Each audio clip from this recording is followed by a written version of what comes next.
oublier que des éloges. Nous ne sommes pas le paradis ici.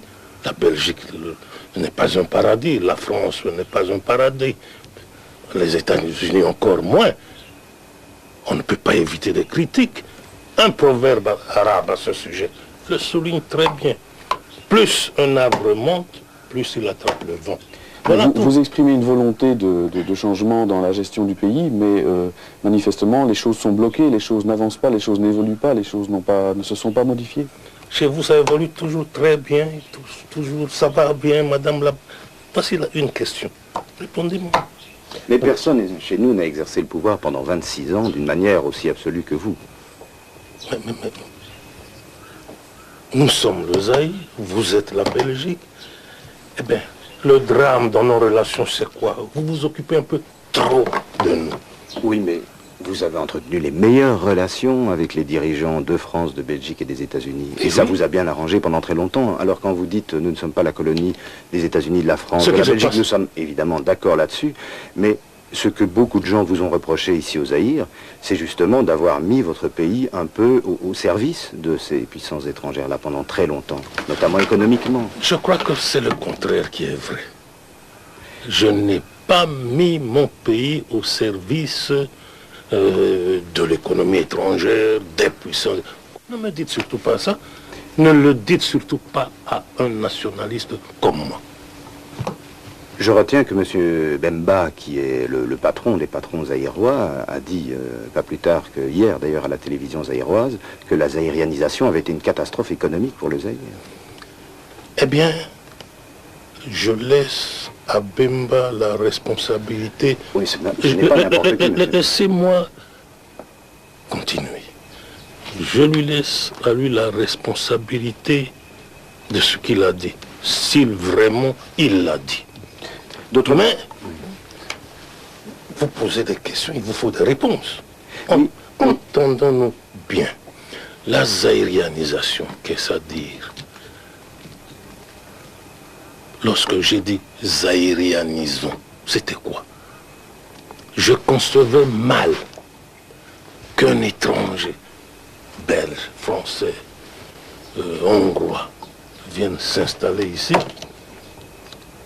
pour revendre aux Zaïrois la bière qui sort des brasseries de Kinshasa et gagner de l'argent là-dessus, vivre là-dessus. Par exemple, dans les Wenze, petits marchés, qu'on trouve les étrangers s'occuper de ces petites et moyennes entreprises. On pouvait laisser ça aux Zaïrois. Oui, mais voilà tout. C'est ce qui se fait chez vous. Oui, le problème, c'est que l'argent a continué à fuir le Zaïre, à aller à l'étranger. Voilà ce qui s'est passé concrètement. Et je vous rappelle que la délégation zaïroise qui est venue en Belgique il y a 2 ans pour la clarification, disait cela. Disait en fait, les relations entre la Belgique et le Zaïre profitent davantage à la Belgique qu'au Zaïre. Ce qui était vrai d'une certaine manière. Ce dont il ne parlait pas, c'est des Zaïrois qui profitaient en passant de cet échange inégal. Cela existe, M. Bastin, partout. Partout. Allez, je ne veux pas, je suis astreint de devoirs de réserve, je ne peux pas mentionner des pays ici. C'est partout. La fuite des capitaux existe même chez vous. Ça existe en France, ça existe aux Zaïre, ça existe partout. Tant que le monde restera le monde, il y aura toujours cette fuite de capitaux. Ce n'est pas la morale en politique. Ce n'est pas propre aux Zaïre. Comment allez-vous faire pour empêcher qu'un commerçant de chez vous aille, disons, du côté de la Côte d'Azur, déposer son argent Ça se fait, vous le savez. Mais le bilan économique, pour le moment, est assez négatif tout de même. L'économie zaïroise ne se porte pas bien, vous devez l'avouer, non? Qu'est-ce que cela fait un nationaliste comme vous, justement, voir le pays qui s'est effondré? Mais je suis le premier à le reconnaître. Nous traversons une période très difficile et l'économie, c'est le reflet de cette situation très compliquée, très difficile que nous traversons. Je ne peux pas vous dire le contraire. Et quelles en sont les causes profondes, d'après vous? Comment? Quelles en sont les causes profondes? Mais les causes profondes, c'est la gestion. Écoutez, entre nous, faisons un distinguo entre certaines questions qui appellent des réponses précises. Ne me donnez pas l'impression que je suis là pour me justifier pour la presse belge, pour l'opinion belge.